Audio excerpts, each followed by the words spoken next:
位观众朋友，大家大家好，欢迎收看新年初一拜三嘅客家新新闻，我是陈彦祖。今日呢就是新年初一嘅当日嘅早晨9点半，客家新新闻呢都会伫庙路巷带领大家来了解武汉肺炎疫情嘅情形发展。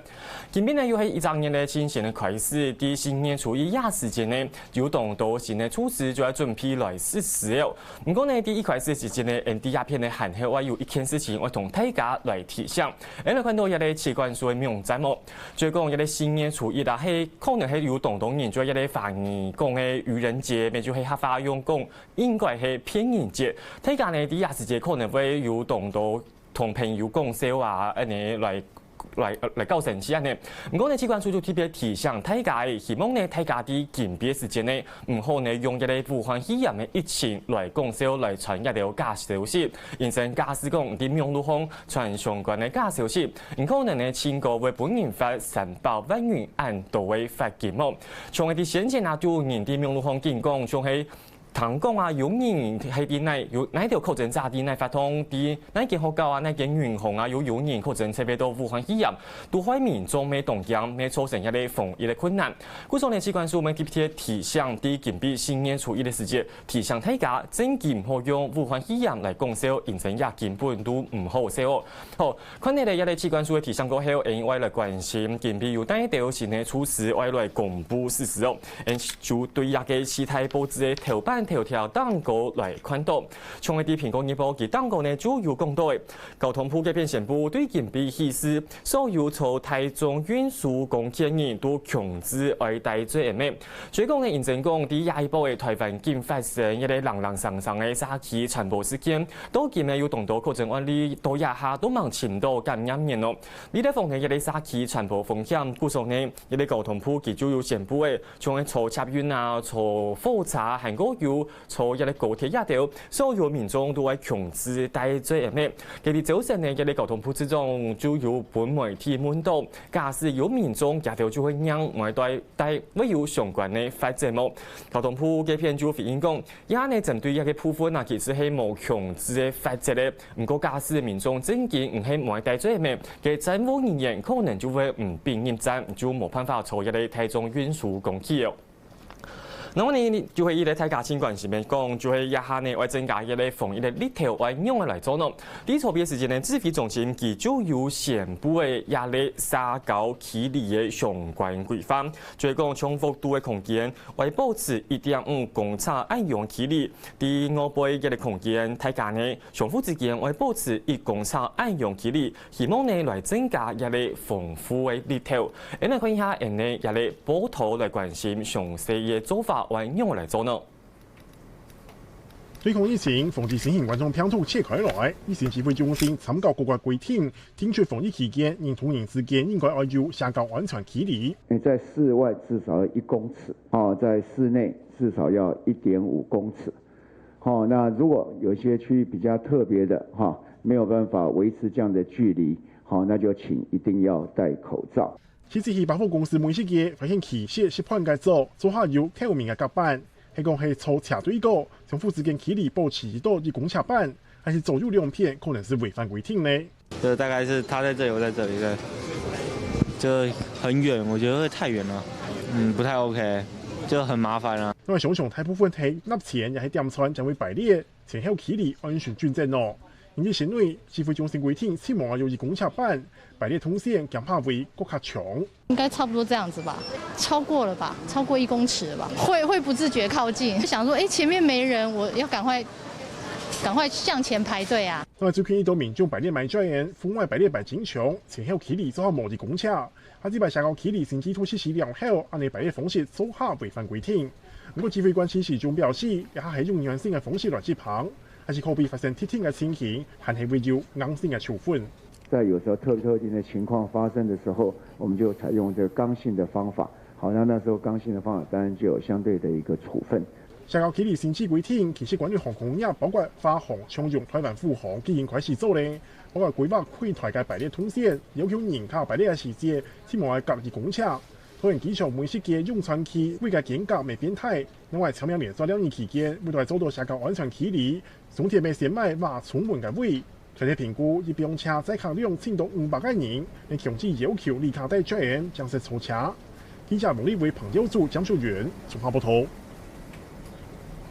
看到家下新闻报道，大家应该对一个沙高起理有一些的了解。简单来讲呢，就会讲中低幅度的空间呢，将一啲快飞啊、韩国有将示范一条。指挥中心呢就建议，大家呢嘅飞员呢相互之间就应该保持1.5公尺安容距离。不过呢，假使你啲我不会从一啲嘈吵或排列啊，也系爱买东西时节，大家呢相互之间就唔是嚟安全，至少呢为保持有1公尺安容距离。不过呢，假使讲像坐火车，韩国有坐插运嘅卡唔同款空间都方，嘅大家冇办法保持一定的距离嘅时节，或用嘅时咯。嘅指挥中心嘛就讲，嘅驾驶证件冇办法来保持一定的距离，嘅大家呢就停车外来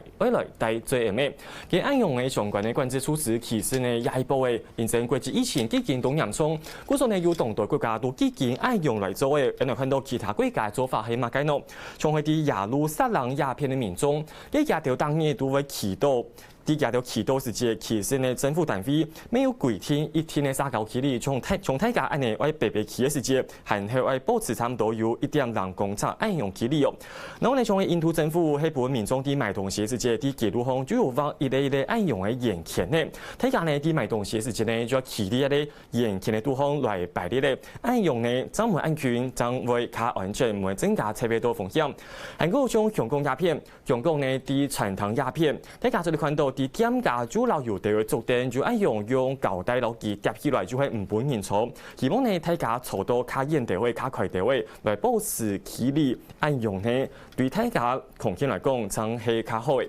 然後呢啲款睇嚟見批前呢沙高距離嘅相關措施過後，應該嚟關心國內前線嘅疫情發展呢。第3年以前，第1年以前，咪就係第3年初1的時節，其實呢，國內一個確診案例漲38例哦。也以3年來，其實國內嘅確診案例係增加同多。到初邊時節，一個國內嘅確診案例數已經來到322例嘅。啲初邊時節呢，國內有新增加14例嘅確診個案，有2個係本土感染個案，還有其中1例都見都望前度感染嘅。嚟看一下人嘅新聞報道。國內有新增加16例武漢肺炎概確診病例，其中有2例係本土案例，按307係72歲嘅男性，老按220年，同年期境外3例概確診案例是強下血判。3月25出現新冠條雜雜，只是所認同26到28兩2日分別先係診所在過去依然本地生菌30日確診，然3按320年係22歲嘅推事台學生兒，3月26有咗少檢出。為 L 因為聽嘅情形，29本日生菌解下發現有肺炎嘅情形，30日確診。呢下啲嚟有13家接觸嘅人，不過呢個學生兒冇出過事，很多嘅插隊來車內解。它主要是在這個校園跟上課的地點啦，那還有它的宿舍是主要的一個地方。那另外它搭交通工具在是校車哈。那目前會先針對它的這個同實驗室的。還有這個同宿舍的都會做請他們做居家隔離啊。嗱，還有14例境外3例嘅個案，其中有3例出現相關嘅菌子感染，按325、按257、258，還有300都係地認為土強嘅學校，除了按258、按300有接觸過，25發片，呢件菌子案例有48確診，還有按328係都發過投訴，那按220年初強病背行記者台灣係按220年接觸嘅人，所以列做隔離嘅對象，到27發片，最尾係按320日度隨時工作強下去嘅按294先確診，韓國當地工作場所16年出現檢討，為了安全29做採檢，做前都係根本的確診。那活動地點呢，在這裡面，就是英國是比較多，有7例，那另外有例到冰島，那另外到美國的有3例，其他菲律賓1例，法國1例，瑞士1例。針對呢下確診嘅案例來看，專家仲上水美講對歐洲準嘅確診案例，老睇佢嘅人合為變重症，不過呢算係初步嘅推論。然後例如說，我們的流感重症也是體重過重，是一個會發生流感重症的一個危險因子哈。所以在這次裡面，我們也看到幾位就是比較肥胖或是體重過重的感染个案，它确实也是很快就变成重症的情形就出现。过去2下至少有24件案例出现皮革、老美国功能唔正常嘅情形，所以指挥中心未留呢種情形，連日通報裁減嘅停議力度，能by少出現感染嘅個案，未被控態來裁減。客家新聞陳榮俊、前面至台北報道。而家呢天天疫情近來見你開，一下睇家唔單槍為受理嘅係空間，韓國有經濟問題，也連治安問題睇家咩為來注意哦。所以講一下呢可能現陣受到疫情影響，有當地店家可能都強捱唔下去嘅。像啲中國時報記者當個就要用一種相片同睇家講，當有當地嘅散戶店就會現陣捱唔下去嘅，一下呢都幾件為數起來嘅。記者特別提醒呢講，一下呢現陣講有當地民眾也有成法可能會受到一層疫情受到動態影響。故種嘅大家要來注意，最講一啲犯罪事件可能會增加。佢從前景在太後告訴，就係亞下立法委員入要來，佢就特別同大家來提醒嘅。佢就講到呢，一啲經濟同犯罪嘅關係係同密切嘅。最講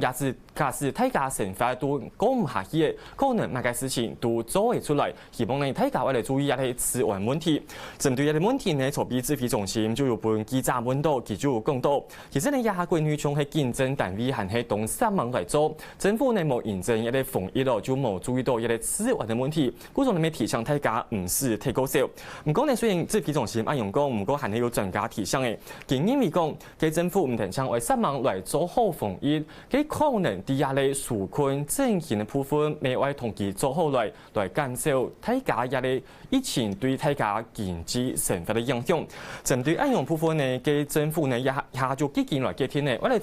增加一啲相關嘅紓困措施，喺度看到聯合國基金會帶來嘅頭條帶來嘅報道嘅消息。最講呢，籌備嘅行政長蘇貞昌佢哋立法院接受立委總質詢嘅時節，佢就有講到嘅一啲紓困嘅規模會增加到1